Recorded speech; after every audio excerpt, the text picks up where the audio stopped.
How many countries has America invaded since the Second World War? America has been in 19 wars since World War II.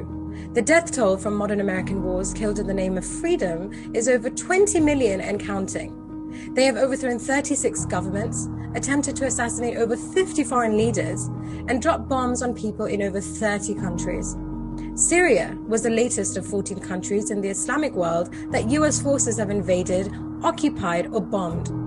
But you believe your American media when they say Putin is a crazy warmongering dictator.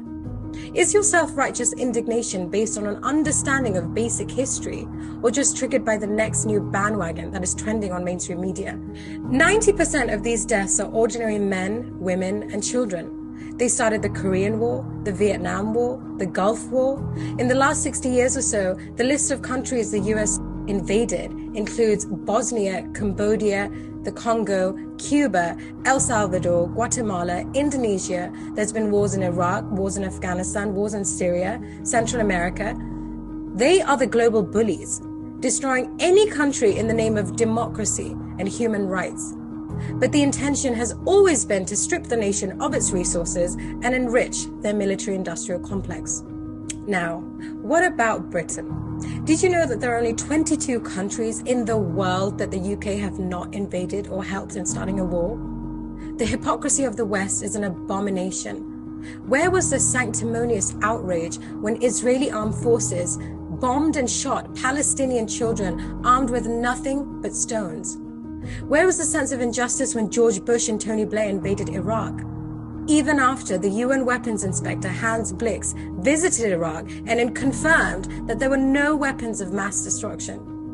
What a coincidence that Mr. Blix was found dead from suicide.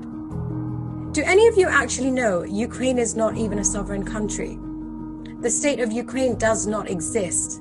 If people just stopped and educated themselves before flinging themselves into a frenzy of indignant theatrics all over social media, they would discover that in 2014, UN Secretary General Ban Ki-moon stated that since December 1991, Ukraine has not registered its borders as an independent country. Ukraine is still under the territory of Russia, and everything that happens in this area is in fact an internal matter of Russia.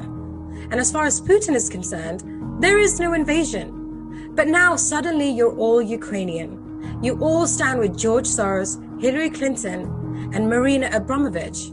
Everyone is so used to instant news, like instant coffee and instant noodles or instant text messages, you don't have the patience to step back, to query the historical context of present-day events, to educate yourself on an intricate and complicated ancient conflict. So my question is, when everyone starts shouting on the rooftops that today they stand with Ukraine, do they realize that they're actually standing with Russia?